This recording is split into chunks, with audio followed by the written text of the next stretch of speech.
목사의 아들로 태어난 19세기 최고의 철학자 가운데 한 사람인, 여러분 아마 잘 아시는 프리드리히 니체라고 하는 사람이 신은 죽었다라고 말한 그 말을 잘 기억할 것입니다. 신은 죽었다라고 말한 철학자로 유명하지요. 1882년도에 저술한 그의 저서 즐거운 지식이라는 책에서 니체는 신은 죽었다라고 주장했습니다. 니체의 저서에서 신의 죽음이 처음 나타나는 구절은 바로 다음과 같습니다. 부처가 죽은 후에도 부처의 그 시신이 땅에 묻혔음에도 불구하고 인간들은 여전히 수세기 동안 한 동굴 속에 부처의 그림자를 안치시켰다. 거대하고 섬뜩한 그림자를. 신은 죽었다. 그러나 인간이라는 노예가 존재하기에 수천 년에 걸쳐서 신의 그림자가 나타나는 동굴이 존재하는 것이리라. 철학자이기 때문에 비유적이고 은유적인 표현들을 쓰고 있음을 여러분은 기억하셔야 합니다. 그는 계속해서 이렇게 말합니다. 인간의 모든 위대함이나 강함이 초인간적인 것으로서 밖에서 온 것으로 포착되고 있는 한 인간은 스스로를 왜소하게 만들었다. 인간은 극히 가련하고 약한 면과 극히 강하고 놀라운 두 가지 면을 두 가지 영역 가운데로 분열시키고 전자를 인간, 후자를 신이라고 부른 것이다. 목사님, 연종주의를 맞아서 왜 이렇게 복잡한 말씀을 하십니까? 여러분, 니체의 결론이 무엇입니까? 이 말은 대단히 어려운 말 같지만 철학자들은 매우 쉬운 말을 매우 어렵게 하는 그런 아주 특별한 재주들이 있지요. 그러나 매우 단순하기 그지없습니다.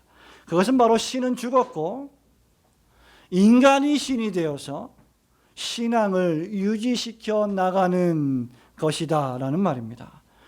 신은 무엇이냐? 인간이 가진 두 측면 중에 하나라는 말입니다.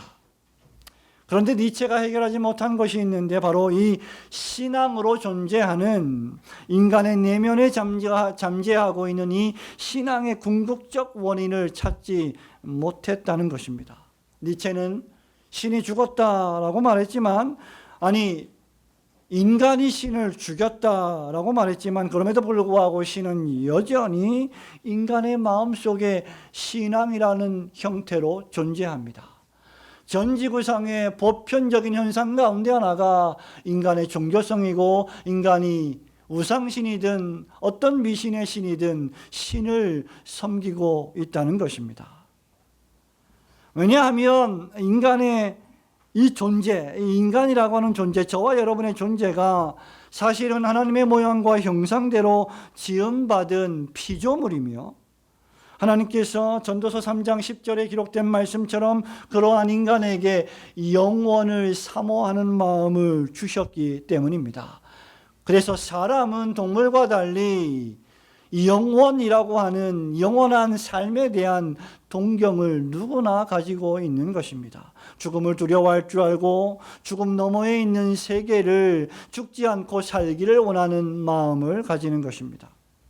니체는 신은 죽었다, 신은 죽은 채로 있다, 우리가 그를 죽였다라고 말했지만 정작 죽은 자는 니체 자신이며 정작 앞으로도 계속해서 죽을 자는 타락한 인간 자신들 뿐입니다.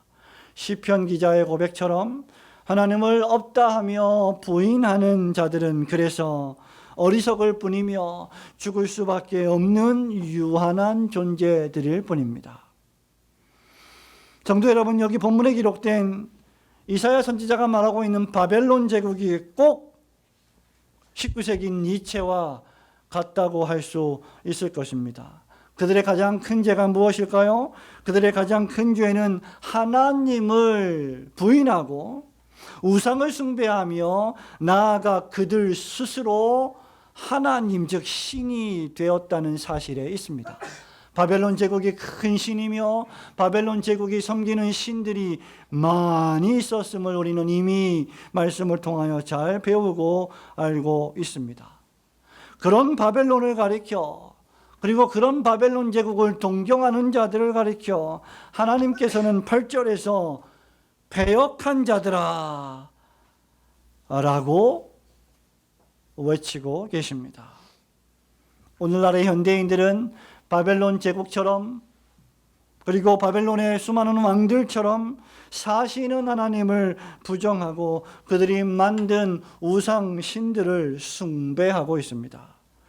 그러한 자들을 향해서 오늘 하나님께서는 패역한 자들아, 부패한 자들아, 거스르는 자들아, 어리석은 자들아, 너희는 이 일을 기억하고 장부가 되라고 외치고 선포하고 계십니다. 여기 장부가 되라는 말은 패역한 일을 버리고 우상을 숭배하는 이 일들을 버리고 우상을 깨트리는 장부가 되라, 새로운 인생을 살아가라는 그러한 권면의 말씀입니다. 우리는 이 아침에 연정주일 예배를 드리면서 이 본문을 통하여 두 가지를 배우기를 소원합니다. 우선 무엇보다도 이 하나님의 말씀은 과거 역사로부터 지금에 이르기까지 우상신들을 섬기는 현대인들의 전형을 그대로 보여주고 있다는 사실입니다. 존재하는 모든 역사 속에 인간들이 우상을 숭배해 왔다는 것입니다. 여러분, 저와 함께 본문 8절의 말씀을 함께 읽기를 원합니다. 시작. 너희 패역한 자들아, 이 일을 기억하고 장부가 되라, 이 일을 마음에 두라. 9절에도 너희는 옛적 일을 기억하라. 나는 하나님이라, 나 외에 다른 이가 없느니라. 나는 하나님이라, 나 같은 이가 없느니라고 말씀하고 있습니다. 지금 이사야 선지자는 바벨론 사람들을 지명하여서, 그리고 그들을 동경하는 자들을 지명해서 너희는 패역한 자들이다, 너희는 부패한 자들이다, 너희는 매우 더러운 자들이다 라고 아예 우리의 존재를 정의하고 있습니다. 그리고 이제 그 패역한 길을 멈추고 조금만 시간을 들여서 생각해 보아라, 서서 기억해 보아라 라고 명령하고 있습니다. 분주하게 복잡하게 아무 생각도 하지 않고 살아가는 그러한 분주한 활동들을 완전히 멈추고 지금 이것 하나를 생각해 보라고 우리에게 말씀하고 있습니다. 성도 여러분, 그렇다면 이사야가 우리에게 생각하라고 하는 것은 무엇입니까? 그것은 바로 우상을 숭배하는 바벨론이 역사 속에서 그 우상을 숭배한 결과 어떻게 되었는지, 즉 어떤 종말을 맞이했는지를 한번 기억하고 돌아보라는 말입니다. 여기 바벨론 제국은 벨과 느보라고 하는 그들만의 신을 섬겼습니다. 벨은 바벨론 제국의 사람들이 섬겼던 가장 유명한 신이고, 느보라는 신은 그들이 존경했던 지혜의 신을 의미합니다. 우리는 이 신들을 이미 다니엘서 강해를 통해서 오래전에 공부한 적이 있습니다. 그래서 다니엘의 세 친구들의 이름을 개명할 때도 역시 이런 벨자가 들어갔다는 사실을 여러분은 기억하실 것입니다. 벨은 바벨론 제국의 사람들이 섬겼던 가장 유명한 신이고, 느보는 그들이 존경했던 지혜의 신을 의미합니다. 그러니 이 벨과 느보를 섬기기만 하면 우리는 강력해질 것이고, 우리는 똑똑해질 것이고, 우리는 지혜로워질 것이고, 우리는 아무 문제 없이 잘 살아갈 것이다, 평강하다 라며 행복하게 살 것이다 라고 그들은 굳게 믿었습니다. 여러분, 바벨론 제국이 그랬던 것처럼 모든 인간들도 의심의 여지 없이 신들을 섬기고 있습니다. 그런데 이것은 공교롭게도 하나님이 존재하신다는 사실을 증거해 줍니다. 하나님이 존재한다는 웅변적인 증거 가운데 하나는 바로 존재하는 모든 인간이 그들만의 우상신들을 만들어 그들을 숭배한다는 점에 있습니다. 아니, 우상신들을 만들지 않는다면 그들 스스로 자신이 신이 되어 하나님을 대체하고 있다는 것입니다. 6절에 보면 선지자는 사람들이 만들어내는 우상신들을 묘사하고 있는데, 사람들이 주머니에서 금을 쏟아내며 은을 저울에 달아 도금장이에게 주고 그것으로 신을 만들게 하고 그것에게 엎드려 경배하고 라고 했습니다. 여러분, 이 신들의 특징이 무엇입니까? 그것들은 우선 만들어진 신입니다. 주조되어진 신입니다.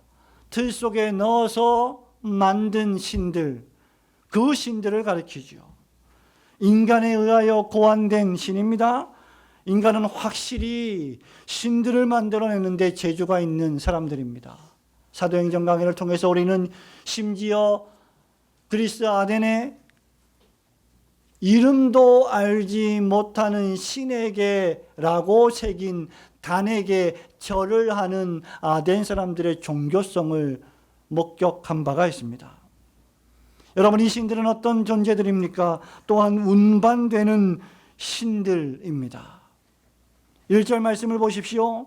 짐승과 가축에게 실려 다니는, 그래서 피곤한 짐승의 무거운 짐거리밖에 안 되는 전혀 쓸모없는 존재들이 바로 이들이 만들어내는 우상 신들입니다. 신이 인간에게 운반을 당한다니, 이 얼마나 웃기는 일들입니까? 사람이 신을 만들었습니다. 그리고 그 사람이 만든 신에게 사람들이 경배하는 꼴이란 얼마나 우스꽝스럽기 그지 없습니까? 신이 인간에게 운반을 당한다. 결국 이 신들은 무엇을 의미합니까? 2절에 보면 아무 힘이 없는 존재들이라는 것입니다. 아무런 능력이 없는 무기력한 신들 말합니다. 형상은 있고 입은 있고 귀는 있는데 듣지 못하고 말하지 못하는 신들을 가리키죠. 그러므로 이런 신들은 인간을 구출해내지 못하는 죽은 신들과 같습니다. 7절 말씀을 보십시오. 그것을 들어 어깨에 메어다가 그의 처소에 두면 그것이 서 있고 거기에서 능히 움직이지 못하며 그에게 부르짖어도 능히 응답하지 못하며 고난에서 구하여 내지도 못하느니라 라고 선지자는 고발하고 있습니다. 선지자 이사야는 바벨론의 우상신들을 열거하면서 제국들이 만들어 놓은, 왕들이 만들어 놓은, 사람들이 만들어 놓은 우상신들의 허구성과 무능력함을 적나라하게 폭로하며 보여주고 있습니다. 오늘 살아가는 현대인들은 어떠하게 할까요? 저와 여러분은 어떻습니까? 21세기를 살아가는 현대인들, 첨단 과학 문명의 시대를 살아간다고 말하는 사람들, 가장 뛰어난 문명 세계에 산다고 자부하는 사람들, 가장 똑똑한 문화 속에 산다고 말하는 사람들, 그들 역시 여전히 우상을 만들고 신을 만들어내고 있지 않습니까? 오늘날의 우리의 신들은 그냥 모양과 형상을 만들어내는 실제 우상신들뿐만 아니라 하나님을 끌어내고 그 하나님의 자리에 무엇인가를 앉혀놓고 그것을 의지하는 모든 것들이 우상신들임을 우리는 기억해야 합니다. 오늘날 우리에게 신은 무엇입니까? 권력입니다. 우리에게 힘은, 권세는 바로 우상이 되고 말았습니다. 권력을 등에 업으면 못할 일이 없습니다. 저와 여러분이 전혀 할 수 없는 일들을 권력을 가진 자들은 순식간에 해내는 것들을 우리는 우리 주변의 역사를 통해서 익히 경험하고 보고 있지 않습니까? 고급 정보를 가진 자들은, 즉 권력을 가진 자들은 그 고급 정보를 가지고 부동산 투기를 하는 것을 우리는 너무나 잘 보고 있지 않습니까? 불가능한 일도 가능하게 만드는 것이 무엇입니까? 권력입니다. 어떤 사람이 죽는데 그 사람이 죽는 이유도 모르고 죽어가게 만들 수 있는 그 신이 바로 권력이라고 하는 신입니다. 사람들은 그래서 작은 권력에서 점점 더 큰 권력을 원합니다. 원하고 또 원합니다. 작은 위치에서 더욱 높은 위치로 올라가기를 원합니다. 하지만 그 권력은 유한한 인간처럼 유한할 뿐이지요. 인생이 무상한 것처럼 권력도 무상합니다. 우리의 인생의 머리가 희끗희끗해지면서 우리의 권력도 땅에 떨어지게 되어 있습니다. 높은 자리에 오른 자가 추락할 때는 날개가 없이 추락하고 맙니다. 여러분, 또한 인간은 과학이라고 하는 신을 섬깁니다. 사람들은 하나님을 믿지 않아도 과학은 믿어요. 신기하고 놀라운 일입니다. 하나님의 존재를 과학적으로 분석하고 해석하려 합니다. 그러다가 분석이 되지 않으면, 해석이 되지 않으면 없다라고 불신합니다. 사람들은 과학을 통해서 문명이 진보하고 발전한다고 믿습니다. 과학이야말로 인간을 유토피아로 인도할 것이라고 굳게 믿고 있습니다. 2020년이 올이라고 상상이나 했겠습니까? 그런데 내일 모레면 2020년 2020이 시작이 됩니다. AI 시대가 도래하고 있습니다. 전문가들은 이것을 4차 산업혁명의 시대라고 말합니다. AI 시대를 맞이해서 인간은 육체의 장기와 기관들을 기계로 대체해서 200세 시대를 꿈꾸고 있습니다. 200세를 살아간다라는 책이 나올 정도입니다. 요즘 우리는 자율주행 자동차 시대를 맞이하고 있지요. 하지만 여러분 기억하십시오. 2016년 5월 7일 조슈아 브라운은 플로리다주에서 자율주행 모드로 세팅된 테슬라 모델 S를 타고 가다가 마주오던 트럭 한 대와 충돌하여 인류 최초의 자율주행 자동차 사고 사망자로 기록되었습니다.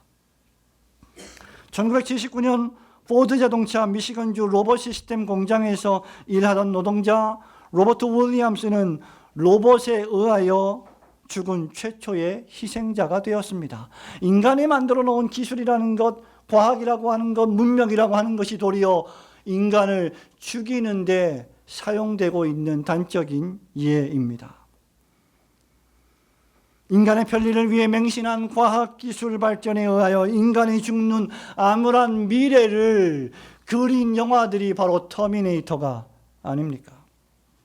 인간의 흑역사라고 하는 아주 재미있는 책이 있습니다. 최근에 읽고 있는 책인데 이 책을 쓴 영국의 작가 톰 필립스라고 하는 작가는 이렇게 말합니다. 과학, 기술, 산업시대의 태동은 인류에게 새로운 가능성을 열어주었다.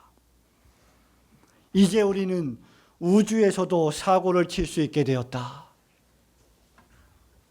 여러분 유튜브에 가시면 3분 30초 만에 인간이 어떻게 이 지구를 황폐하게 만들고 멸망시키며 결국 인간이 죽음에 이르게 되는지를 아주 잘 보여주는 영상들이 있습니다.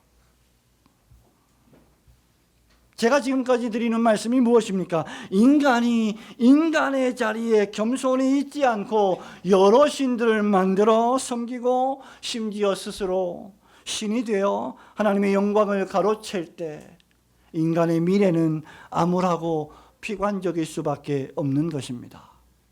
바로 그때 우리는 이 일을 기억해야 합니다. 우리가 패역한 자들임을 인정해야 합니다. 이 일을 다시 생각해 보아야 합니다. 과거에 우리가 실패했던, 우리가 사고를 쳤던 그 모든 것들을 돌아보면서 우리는 조금도 나은 존재가 아니라는 사실을 인정하고 하나님 앞에 엎드려야 합니다. 연말이 좋은 것은 무엇입니까? 우리의 인생을 돌아보는, 자성하는, 회개하는 시간이 주어진다는 점이죠. 하나님 앞에서 우상을 섬기며 패역을 행하지 않는 지혜로운 우리 올고든 교회 성도들이 되시기를 주님의 이름으로 축원합니다. 두 번째로 선지자는 그러므로 인간의 유일한 소망이 있다면 그것은 바로 오직 살아계신 절대 주권의 하나님만을 섬기고 경배하는 일이라고 명령하는 것입니다. 여러분 다시 한번 8절과 9절 말씀을 천천히 읽어봅니다. 시작. 너희 패역한 자들아 이 일을 기억하고 장부가 되라. 이 일을 마음에 두라. 너희는 옛적 일을 나 외에 다른 이가 없느니라. 나는 하나님이라. 나 같은 이가 없느니라. 선지자 이사야는 오늘 우리에게 살아계신 하나님을 선포하면서 죄인들을 향해 멈추어 서서 이 일을 생각하고 기억하라고 명령합니다. 무엇을 말입니까? 나는 하나님이라. 나 외에 다른 이가 없느니라. 나는 하나님이라. 나 같은 이가 없느니라. 이 한 말씀을 기억하라는 말입니다. 이사야는 지금 살아계신 하나님께 우리의 온 관심사를 집중시키고 있습니다. 실상 신자에게 있어서 이것이 신앙의 전부이어야 합니다. 여러분, 사람은 어떤 존재입니까? 사람을 정의할 때 우리가 무엇으로 정의할 수 있겠습니까? 그 사람이 집중하고 있는 것이 바로 그 사람입니다. 지금 여러분이 어떤 것에 집중하고 어떤 것에 몰입하고 있다면 그 사건, 그 대상이 바로 여러분을 정의한다는 것입니다. 신자의 전부는 신자가 집중해야 할 유일한 관심사가 있다면 그것은 바로 하나님이십니다. 신자의 신앙이란 온통 하나님께 온 관심사를 집중시키는 것이어야 합니다. 그것이 우리가 살고 우리가 존재하고 우리가 하루 세끼 밥을 먹고 우리가 직장에서 일을 하며 우리가 학교에서 공부를 하고 우리가 미래를 준비하는 유일한 이유이어야 합니다. 하나님께서 우리를 그렇게 지으셨기 때문입니다. 그러므로 신자는 하나님이 누구신지를 늘 기억하고 그분께 집중할 수 있어야 할 것입니다. 여러분, 우리가 온통 관심을 집중해야 할 하나님은 어떤 분이십니까? 무엇보다도 하나님은 본문 말씀에 기초해 볼 때 스스로 존재하시는 하나님이십니다. 나는 곧 하나님이라. 하나님이 말씀하십니다. 선지자는 우리에게 옛적 일을 기억하라고 명령합니다. 여러분, 이 말씀은 우리에게 출애굽기 3장 13절 14절 말씀을 생각나게 합니다. 모세가 하나님께 아뢰었습니다. 내가 이스라엘 자손에게 가서 이르기를 너희의 조상의 하나님이 나를 너희에게 보내셨다 하면 그들이 내게 묻기를 하나님의 이름이 무엇이냐 하리니 내가 무엇이라고 그들에게 말하리까? 하나님이 모세에게 이르시되 나는 스스로 있는 자이니라. 또 이르시되 너는 이스라엘 자손에게 이같이 이르기를 스스로 있는 자가 나를 너희에게 보내셨다 하라고 했습니다. 하나님이 누구시냐? I am that I am. 하나님은 당신을 이야기하실 때 나는 곧 나다 라고 말씀하십니다. 하나님은 저와 여러분이 존재를 증명할 분이 아니십니다. 하나님은 과학적으로 분석될 분이 아니십니다. 하나님은 만들어진 신이 아니라는 말입니다. 하나님은 저와 여러분이 여기저기로 끌고 다닐 분이 아니시라는 말입니다. 하나님은 이 예배당에 갇힐 분이 아니시라는 말입니다. 도리어 하나님께서 인간을 만드시고 인간을 옮기시는 전능하신 분이십니다. 그렇다면 스스로 존재하시는 하나님은 어떤 분이십니까? 계속해서 10절과 11절에 이렇게 말합니다. 내가 종말을 처음부터 고하며 아직 이루지 아니한 일을 옛적부터 보이고 이르기를 나의 모략이 설 것이니 내가 나의 모든 기뻐한 것을 이루리라 하였노라. 11절 같이 읽습니다. 시작. 내가 동방에서 사나운 날짐승을 부리며 먼 나라에서 나의 뜻을 이룰 사람을 부를 것이라. 내가 말하였은즉 반드시 이룰 것이요 계획하였은즉 반드시 시행하리라. 여러분, 이 말씀을 가리켜서 우리는 하나님을 절대 주권의 하나님이시다 라고 말할 수 있을 것입니다. 하나님은 무슨 일을 하시는가? 하나님은 우리에게 창세기 1장 1절부터 요한계시록 22장의 말씀들을 선포하고 계십니다. 내가 세상을 창조했고 내가 세상을 통치하며 내가 마침내 그 세상을 심판할 자이다. 종말을 처음부터 너희에게 말하여 준 자가 바로 나다라고 말하는 것입니다. 역사 속에서 바벨론의 압제를 당하던 유다 백성을 구원하기 위하여 바벨론을 멸망시킬 페르시아를 등장시키고 고레스 왕을 동방에서 독수리를 부르듯이 부르시는 분이 하나님이십니다. 이것을 가르쳐서 우리는 하나님의 절대 주권이라고 부르는 것입니다. 하나님은 무슨 일을 하시는가? 하나님은 하나님께서 당신이 기뻐하는 모든 일을 이루시는 분이십니다. 하나님의 주권은 하나님께서 뜻과 목적을 세우시고 그것을 온전히 이루신다는 것이죠. 그리고 그것을 이루실 때 상대할 수 없는 주인된 권세를 갖고 계신 분이라는 뜻입니다. 여러분, 저와 여러분도 주권이 있지 않습니까? 저와 여러분도 뜻을 세우지 않습니까? 저와 여러분도 계획을 세우지 않습니까? 2019년도 여러분 무슨 계획을 세우셨습니까? 2018년 12월 31일 송구영신 예배를 드릴 때 여러분들은 분명히 계획을 세웠습니다. 원대한 계획을 말입니다. 그러나 2019년 12월 28일 오늘 그 계획이 어떻게 되었습니까? 이루어진 것도 있지만 이루어지지 않은 것이 얼마나 많습니까? 우리의 나약함, 우리의 연약함, 우리의 부족, 우리의 결핍들을 경험한 순간들이 얼마나 많습니까? 우리는 주권적이지 못합니다. 그러나 하나님은 당신이 뜻을 세우시고 목적하신다면 목적하시지 않은 일들은 일어난 적이 없고 앞으로도 일어나지 않을 것이라는 말입니다. 다시 말하면 하나님께서 뜻하시는 일은 모두 발생할 것이며 발생한 모든 일들 그리고 앞으로 일어날 모든 일들은 단 하나의 예외도 없이 하나님께서 의도하신 일이며 하나님의 주권적인 통제 아래 있다는 말입니다. 그래서 땅들이 변하고 물결이 일어나 산 위에 넘쳐도 이런 하나님을 믿는 신자들은 결코 두려워하지 않는 것입니다. 하나님은 자연계를 통치하시죠. 창세기 1장 1절부터 태초에 하나님이 천지를 창조하신 이래 그 모든 자연 만물들을 완벽하게 통제하고 다스립니다. 그러한 우주의 질서를 파괴하고 우주에다가 미사일을 쏘아 올리며 수많은 우주의 쓰레기들을 만드는 자들이 바로 저와 여러분이 아닙니까? 인간이 아닙니까? 그것 때문에 우주의 질서가 파괴되어서 지구의 충돌을 고민하고 쓸데없이 걱정하는 사람들이 바로 타락한 인류입니다.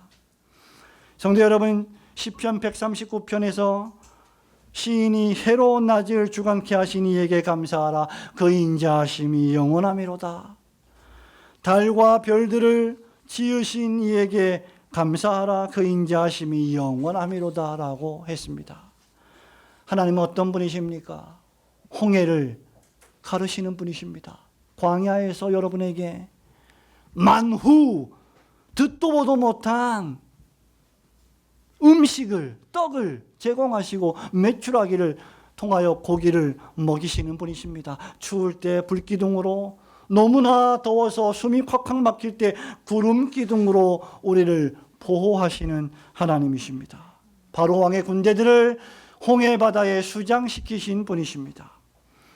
하나님의 허락이 없이는 참새 한 마리도 땅에 떨어지지 못합니다. 하나님은 큰 물고기를 명령하셔서 불순종하는 요나를 삼키게 하셨고 벌레를 준비하셔서 박넝쿨을 갉아먹게 명령하심으로 하나님의 주권을 어리석은 요나에게 깨닫게 하시는 분이십니다. 신약 성경에서 우리 예수님은 어떤 분이십니까? 바람과 바다를 꾸짖어 잠잠케 하시는 분이십니다. 하나님은 인간의 모든 선택과 활동을 통치하시는 분이시죠. 그래서 솔로몬 왕은 잠언 16장 9절에서 사람이 마음으로 자기의 길을 계획할지라도 그 걸음을 인도하는 자는 여호와시니라고 했습니다. 33절에서도 사람이 제비는 뽑으나 일을 작정하기는 여호와께 있느니라고 했습니다. 성도 여러분, 과거 역사를 보십시오. 여러분 살아온 세월들을 보십시오. 위대했던 과거의 제국들을 보십시오. 오늘 그 나라들, 그 제국들, 그 왕들이 어디에 있습니까? 한때 세상을 호령했던 애굽이 어디에 있습니까? 피라미드 관광지로 돈을 벌어서 국민들을 먹여 살리는 나라가 되었습니까? 페르시아, 바벨론, 아시리아, 그리스, 로마, 대영 제국이 지금 어디에 있습니까? 전 세계를 통치했던 이탈리아가 지금 무엇을 하고 있습니까? 여러분, 그들은 역사를 바꿀 결정 권한이 없습니다. 그들은 인간을 구원할 능력도 없습니다. 왕들은, 나라들은 오고 살다가 사라질 뿐이지만 오직 하나님만은 영원하실 것입니다. 시편 기자는 시편 33장 10절과 11절에서 이렇게 선언합니다. 저가 말씀하심에 이루었으며 명하심에 견고히 섰도다. 여호와께서 열방의 도모를 패하시며 민족들의 사상을 무욕해 하시도다. 여호와의 도모는 영영이 서고 그 심사는 대대에 이르리로다. 하나님께서 이 모든 역사와 우주와 만물과 개인과 나라와 왕들을 통치하시는 이유는 단 한 가지, 하나님 나라 백성들과 교회의 구원과 보호를 위해서입니다. 이러한 하나님의 주권의 가장 최절정은 예수 그리스도의 십자가였습니다. 예수님의 고난, 헤롯과 빌라도의 의롭지 못한 판결, 로마 군병의 채찍, 예수님은 그렇게 군중들에 의하여 죽임을 당했지만 하나님은 그것을 도리어 선으로 바꾸어 허용하셨고 그 십자가 죽음을 통해 우리를 구원하셨습니다. 하나님께서 왜 역사와 우주와 인간과 자연 만물을 통치하고 계십니까? 사도 바울은 에베소 교회를 향한 편지에서 그것을 이렇게 결론 짓습니다. 에베소서 1장에 모든 일을 그 마음의 원대로 역사하시는 자의 뜻을 따라 우리가 예정을 입어 그 안에서 기업이 되었으니 이는 그리스도 안에서 전부터 바라던 우리로 그의 영광에 찬송이 되게 하려 하심이라.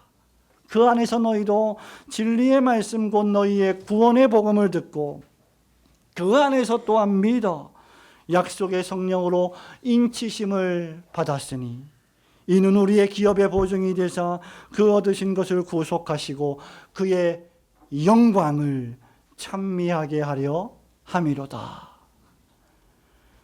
어제가 존재했던 이유, 여러분 인생에 어제라는 시간이 존재했던 이유, 그리고 오늘이 존재하는 이유, 그리고 내일이 존재하는 이유, 새로운 한 해가 존재하는 이유는 오직 우리로 하여금 하나님의 높고 높으신 영광을 찬미하게 하려는 것뿐입니다. 성도 여러분, 말씀을 맺습니다. 바로 이것이 오늘 선지자 이사야가 말하는 나의 모략이 설 것이니 내가 나의 기뻐하는 것을 이루리라 하는 하나님의 말씀의 의미입니다. 여러분이 믿음이 부족하다 하여도 하나님은 모든 것을 완벽하게 통치하고 계심을 의심하지 마십시오. 그리고 그 모든 것을 성도의 구원의 유익을 위하여 선으로 바꾸시는 분이심을 굳게 믿으십시오. 여러분의 알량한 능력과 지혜와 주권을 의지하지 말고 하나님의 절대하신 주권을 인정하고 신뢰하십시오. 모세가 신명기 32장 39절에서 이렇게 말합니다. 이제는 나 곧 내가 그인 줄 알라. 나 외에는 신이 없도다. 내가 죽이기도 하며 살리기도 하며 상하게도 하며 낫게도 하나니 내 손에서 능히 건질 자가 없도다. 이것이 바로 나는 하나님이라 이 패역한 자들아 너희는 서서 이것을 기억하라는 의미입니다. 이 세상에는 오직 한 분 유일하신 하나님만 존재하십니다. 따라서 오직 한 분 구세주만이 계십니다. 이것이 우리가 기억할 유일한 진리입니다. 선지자는 이사야 45장 22절에서 땅끝의 모든 백성아 나를 앙망하라 그리하면 구원을 얻으리라. 나는 하나님이라 다른 이가 없음이니라고 선포하고 계십니다. 성도 여러분, 이제 여러분 삶을 정돈하시기 바랍니다. 나 외에 다른 신이 없는이라는 이 한마디 말씀이 여러분 인생을 돌아보고 정돈하는 복된 말씀이 되기를 소원합니다. 그러므로 이제 이 일을 기억하고 과감하게 장부가 되어 쓸데없는 우상들을 숭배했던 그 우상들을 다 버리고 자기 자신을 의지하는 교만을 버리고 전능하시고 절대하신 하나님의 주권만을 의지하며 새해를 믿음으로 맞이하고 준비하시는 성도들이 되시기를 주님의 이름으로 축원합니다. 아멘.